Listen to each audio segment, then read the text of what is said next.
Bem-vindos à segunda edição do CNN Mercado, o boletim de 4 edições diárias que traz tudo o que você precisa saber para operar no mercado financeiro. Bom, a gente começa o boletim de hoje trazendo uma apuração. A bolsa está subindo forte, quase 3% para casa dos 112 mil pontos, puxada por informações de que Fernando Haddad poderia trabalhar junto com Pércio Arida se de fato for confirmado como ministro da Fazenda. Eu apurei com integrantes do grupo de transição do governo que existe inclusive uma possibilidade de que Haddad assuma a economia e Pércio Arida o planejamento, ou ao menos essa seria a intenção de parte dos integrantes da transição, ainda que não se saiba se de fato Pércio Arida aceitaria o cargo. A Tainá Falcão também apurou que a aproximação entre Haddad e Arida acontece e que há inclusive uma pressão para que Lula defina logo qual que vai ser a sua equipe econômica. De qualquer forma, essa notícia sinaliza de que Haddad, se for confirmado como ministro da Fazenda, poderia fazer uma gestão mais ao centro no comando da pasta, uma gestão mais próxima de Arida, que é ex-presidente do Banco Central, idealizador do Plano Real. Como o mercado é muito imediatista, está reagindo agora à notícia com a bolsa subindo, o dólar caindo, mesmo que isso ainda não esteja confirmado. Até que se confirme, inclusive, de fato, a nova equipe econômica, a volatilidade deve dar o tom no mercado e o mercado deve continuar reagindo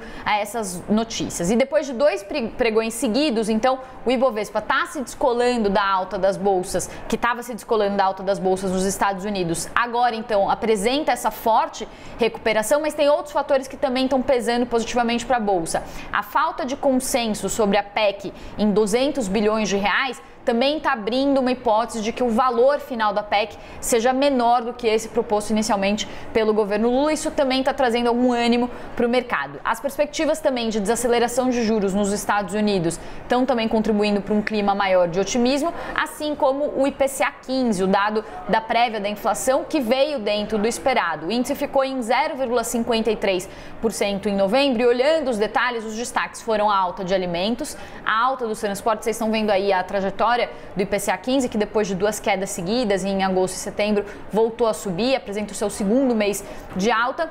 E aí justamente o que os economistas diziam que ia acontecer, que era uma retomada dos preços dos combustíveis depois dos efeitos das medidas tomadas pelo governo, de fato aconteceu. Os combustíveis voltaram a subir depois que o efeito inicial das medidas tomadas pelo governo passou em meio às eleições e agora então voltam a pressionar o IPCA 15.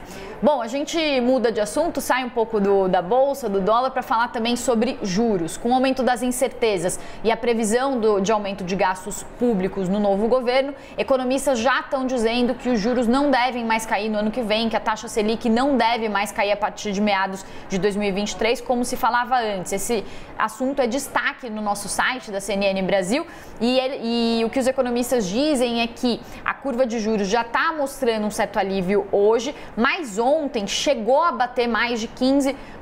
Então significa que as negociações que são feitas pelos operadores do mercado estavam embutindo justamente uma expectativa de juros passando desse patamar, que é o maior patamar desde 2016. Agora, com essa notícia de aproximação entre Haddad e Pércio Arida, talvez isso dê uma aliviada nos juros, as expectativas se reduziram e aí vocês estão vendo então as perspectivas aí para os juros futuros que já estão abaixo dos 14%. Então, isso também deve deixar o mercado volátil, além da bolsa oscilando bastante, os juros também estão oscilando bastante com essas notícias ligadas à nova equipe econômica e também à PEC da transição. A gente vai falar também agora um pouco sobre o mercado externo. O mercado americano está fechado, as bolsas de Nova York não estão operando por causa do feriado de Thanksgiving Day, então os olhos se voltam para as bolsas europeias. No momento, as principais bolsas da Europa estão subindo, os índices de Londres, Frankfurt e Paris operam em alta e o principal motivo é justamente a sinalização feita ontem pelo Banco Central americano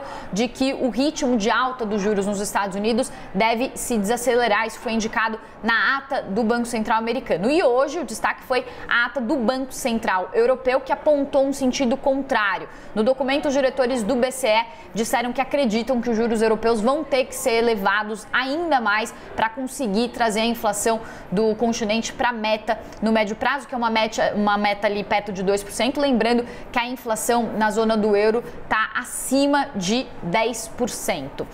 E o CNN Mercado de hoje, a segunda edição do CNN Mercado, vai ficando por aqui. Daqui a pouquinho você tem mais informações sobre o mercado financeiro com o Fernando Nakagawa na terceira edição do CNN Mercado, que vai ao ar às 2:50. Até já, tchau, tchau!